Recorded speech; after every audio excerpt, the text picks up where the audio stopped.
Hello, Assalamu alaikum. My name is Hasnan, and we will discuss an important topic of CSS of gender studies, which is women in development. तो ये एक important topic है gender studies का जो CSS के course के syllabus के अंदर है और 2021 के एग्ज़ाम में भी इसके ऊपर एक कंप्लीट क्वेश्चन आया और हम डिस्कस करेंगे women in development. Women in development basically एक अप्रोच है जो 1970s के अंदर इमर्ज हुई और ये अप्रोच ये कहती है कि वुमेन जो हैं वो डेवलपमेंट प्रोसेस के अंदर काम अपना रोल तो प्ले कर रही हैं, बट वुमेन जो हैं वो उस डेवलपमेंट प्रोसेस के अंदर अपना रोल प्ले करने के बाद अपने आप को उस डेवलपमेंट से बेनिफिट नहीं कर रही कि वुमेन वर्किंग और playing their role in development process but they are not benefiting their self. Ester Boserup एक फेमिनिस्ट है, इसने 1970s के अंदर एक बुक लिखी women's role in economic development. तो उसने कहा कि बेसिकली उसने अपनी बुक के अंदर जो एग्रीगेरियन सोसाइटीज़ हैं, वो कंट्रीज़ जिनका सोर्स ऑफ इनकम जो है वो एग्रीकल्चर है, for example countries like Pakistan के अंदर जो मेन सोर्सेज ऑफ इनकम हैं गवर्नमेंट के वो तीन हैं, हम तीन कंसिडर करते हैं। One is industry, other is agriculture and third is services. Agriculture जो है पाकिस्तान के अंदर वो तकरीबन उसका 18% शेयर है जीडीपी के अंदर। तो और फिर इसके बाद ये एग्रीकल्चर जो है इसकी बहुत ज़्यादा कैपेसिटी होती है एम्प्लॉयमेंट जनरेशन की भी, 44% एम्प्लॉयमेंट अपॉर्चुनिटीज़ ये क्रिएट करता है। अच्छा, पाकिस्तान के अंदर एग्रीकल्चर जो है वो 44% एम्प्लॉयमेंट जनरेशन तो कर रहा है और उसके अंदर जो उस 44% का जो 60% है वो उसके अंदर वीमेन काम कर रही हैं। मतलब देखा जा सकता है कि वुमेन कितना ज़्यादा अपना रोल प्ले कर रही हैं डेवलपमेंट प्रोसेस के अंदर और कंट्री के जीडीपी जनरेशन के अंदर कितना ज़्यादा इम्पोर्टेंट रोल है उनका।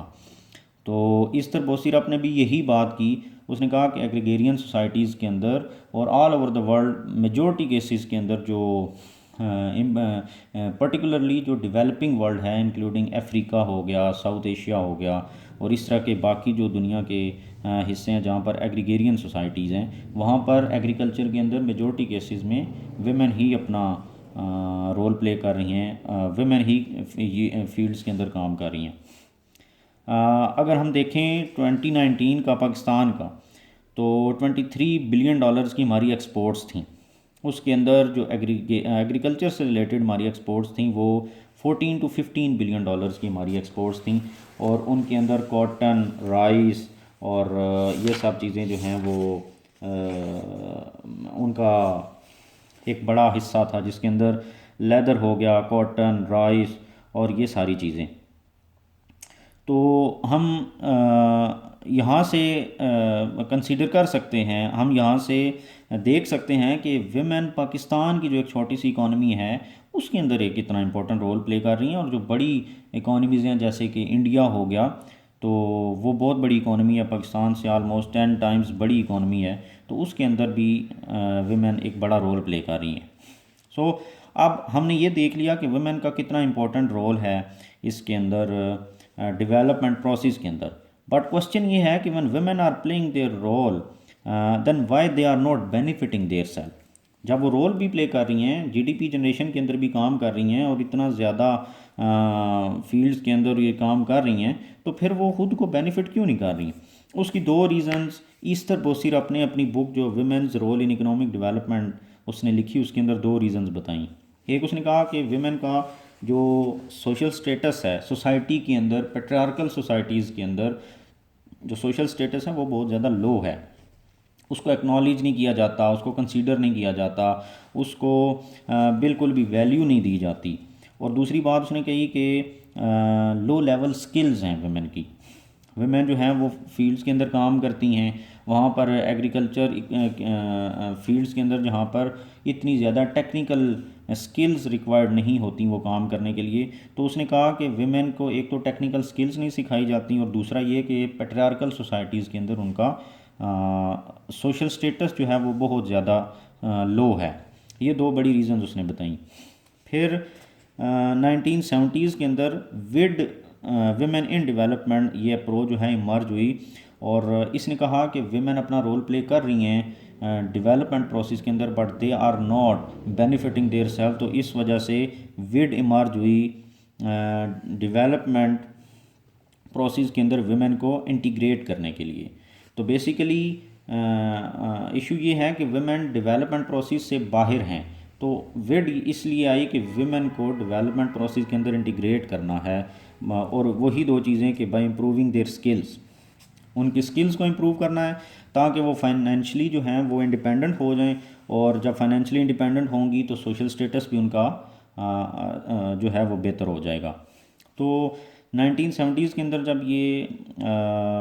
ये इमर्ज हुई अप्रोच, तो कंट्री जो थे लाइक पाकिस्तान, इन्होंने इस्टेब्लिश किए social welfare departments. Social welfare departments के तहत जो कंट्रीज़ हैं डेवलपिंग कंट्रीज़, इन्होंने जो ये डिपार्टमेंट्स बनाए, तो उसके पीछे जो आइडिया था वो ये था कि एक तो ये है कि विमेन अपना रोल प्ले करेंगी डेवलपमेंट के अंदर, और उससे क्या होगा, रेवेन्यू जनरेशन होगी कंट्री के लिए। जैसे अभी हमने बात की कि 2019 के अंदर $23 बिलियन पाकिस्तान की एक्सपोर्ट्स थी, और 14 to 15 बिलियन डॉलर जो हैं वो एग्रीकल्चर से रिलेटेड एक्सपोर्ट्स थी, जिसके अंदर विमेन एक इम्पोर्टेंट रोल प्ले कर रही हैं। तो उसमें ये होगा कि रेवेन्यू जनरेशन होगी कंट्री की, उसमें डेवलपमेंट प्रोसेस के अंदर विमेन को इन्वॉल्व करना है, और दूसरा ये कि जब वो उसके अंदर आएंगी डेवलपमेंट प्रोसेस के अंदर, तो फिर इन रिटर्न उनकी फाइनेंशियल एम्पावरमेंट होगी। फाइनेंशियल एम्पावरमेंट कैसे होगी कि जब ज़ाहिर है वो काम करेंगी तो इन रिटर्न उनको पेज दी जाएंगी, और पेज जब मिलेंगी तो वो फाइनेंशियली इंडिपेंडेंट हो जाएंगी, और इन पैट्रियार्कल सोसाइटी के अंदर जो है वो उनको इंडिपेंडेंट बनाना इसका टारगेट था विड का। अब विड ने इतना तो किया कि डेवलपिंग कंट्रीज़ और ट्रेडिशनल सोसाइटीज़ और पैट्रियार्कल सोसाइटीज़ जहाँ पर मैन जो है वो डोमिनेंट है, फाइनेंशियली पावरफुल है, और हर तरीके के साथ वो पावरफुल है, तो वहाँ पर विमेन को फाइनेंशियल एम्पावरमेंट उसकी करने के लिए विड जो है उसने काम किया। बट जब हम देखते हैं कि इन कंट्रीज़ के अंदर फाइनेंशियल एम्पावरमेंट के लिए काम किया गया, बट क्योंकि ये पैट्रियार्कल सोसाइटीज़ थी, तो जब हम इसका एनालिसिस करेंगे कि विड के बावजूद वुमेन इन डेवलपमेंट ये जो अप्रोच है इसके काम करने के बावजूद रिज़ल्ट क्या मिले। रिज़ल्ट ये मिले कि पैट्रियार्कल सोसाइटीज़ के अंदर जो है वो स्टीरियोटाइप किस्म की स्किल्स विमेन को सिखाई गई, और उनके अंदर कैसे कि जैसे कि वो स्किल सिखाई गई जैसे कि एम्ब्रॉयडरी हो गई, कुकिंग हो गया, स्टिचिंग हो गई, और वो तमाम स्किल सिखाई गई जैसे कि ब्यूटिशियन कोर्सेज़ हो गए, जो कि स्टीरियोटाइप किस्म के थे, पुराने किस्म के स्किल्स थी जो ऑलरेडी विमेन को आते थे, और वो तमाम स्किल जो कि उनको मार्केट के अंदर इन्वॉल्वमेंट से प्रिवेंट करते थे। ये तमाम वो काम थे जो कि घर के अंदर बैठकर बिहाइंड द फोर वॉल्स जो हैं वो वुमेन को रखने के लिए इस तरीके की स्किल्स उनको सिखाई गई। ऐसी टेक्निकल स्किल्स नहीं सिखाई गई जो कि उनको मार्केट शेयर दिलवाएं, जिससे वो मार्केट के अंदर उनकी इन्वॉल्वमेंट हो फिज़िकली। तो अब स्किल्स उनको सिखाई गई, उन्होंने सीख ली, उसके बाद रेवेन्यू जनरेशन भी हुआ, बट एट द एंड क्या हुआ, वुमेन ने जो पैसे कमाए अपनी उन स्किल्स के ज़रिए, उससे उनको फिर भी फाइनेंशियली इंडिपेंडेंट नहीं हो सकें, क्योंकि मैन जो है वो डोमिनेट करता है सोसाइटी, पैट्रियार्कल सोसाइटीज़ के अंदर। तो उसकी जैसे कि जो उसकी प्रोडक्शन पावर है, इनकम जनरेशन थी, उसके ऊपर भी मैन का कंट्रोल है। तो उससे क्या हुआ कि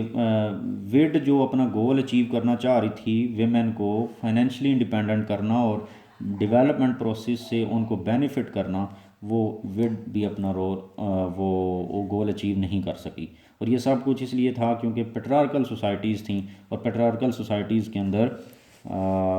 जो है ये काफ़ी मुश्किल हो गया। तो इस तरीके से विड 1970s के अंदर जो इमर्ज हुई, जो मेन इशू था कि वुमेन डेवलपमेंट प्रोसेस से बाहर हैं, उनको इन्वॉल्व करना, इंटीग्रेट करना उसके अंदर, तो वो गोल अचीव नहीं हो सका।